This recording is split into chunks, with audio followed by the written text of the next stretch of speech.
Hi everybody, Rob Hamilton here. Today is January 5th, 2014. Gosh, that's hard to believe.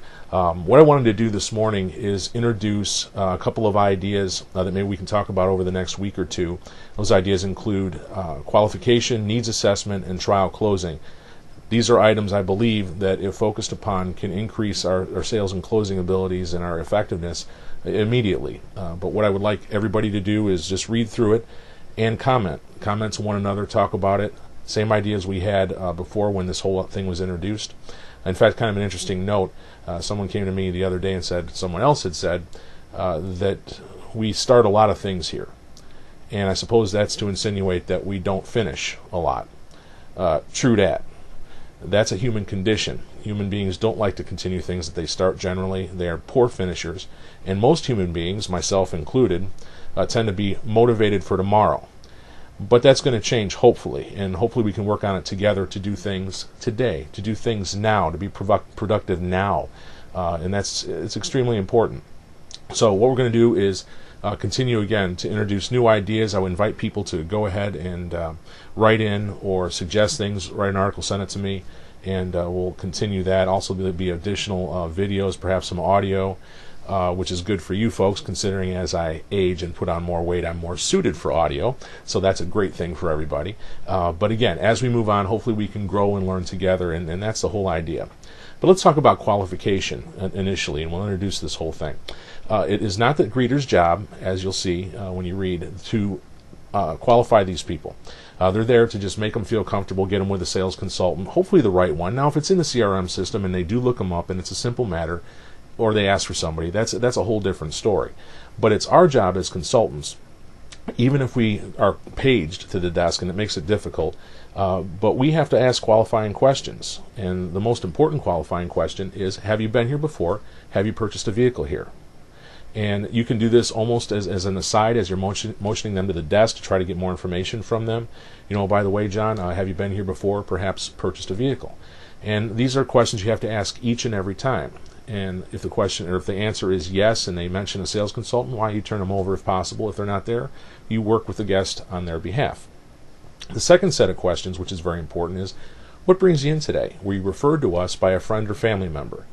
Now, this does a couple of things, obviously. The referral part is great. If we're asking questions about referrals, it plants a seed in the back of the customer's mind. Well, these people must get a lot of referrals. And there's a reason for that, because we're wonderful at what we do. But other than that, it also gets people with the correct sales consultant, which is extremely important. The next question would be, well, great, well, what would you like to accomplish today? Well, I want to take a look at an Accord.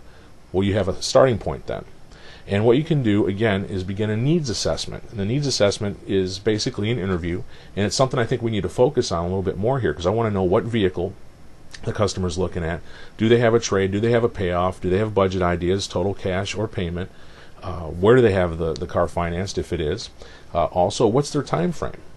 You know, when are they going to purchase? Is it today? Is it next week? Is it next month? And there's a couple of different ways to ask this question, and you'll see those questions in the short article. But we have to do these things on a consistent basis, because before the desk manager gives numbers, they should know these things, and you should know them as a sales consultant before you want to give numbers. Trial close. A trial close can take place before you get back from a demo drive, which is basically the standard. You know, when you get back from the demo drive, hey, great, if everything works out, you want to put this vehicle in your driveway. Wonderful. Okay, you can do this almost from the get-go. If somebody comes in and demands your best price, I'd probably hit them with a trial close right away. You're going to try to go ahead and build rapport. You're going to try to bypass that so that you can build value in the vehicle, do a presentation on the vehicle. But I'd probably ask them, you know, John, if everything works out from a financial standpoint, is this a vehicle you'd like to go ahead and own today? That's a fair question. It's not pushy, but it'll give you an idea of where they are. Oh, no, it's not that. Well, great. What kind of time frame are you looking at? And, well, why is that important? They're going to come back with a couple of different things. Well, why would it be important? Well, because we have incentives changing all the time, and you wouldn't want to misquote the customer. You're very important to us. We want to make sure your experience is wonderful here. So there are different ways to go about it, but we need to qualify, we need to do a proper interview and needs assessment, and we need to trial close these people. And I really believe that just these things are going to be able to increase our effectiveness dramatically. Now, we're going to be more specific on the word tracks part later on. I just wanted to go ahead and get something started for us so we can go ahead and begin the conversation and get things going. I hope everybody has a wonderful week or two here. January is getting started very, very cold. We've got some couple of frigid days coming very soon, minus 55 wind chill from what I hear. So stay warm, stay positive, and let's get 2014 off to a great start. Thank you very much. Bye.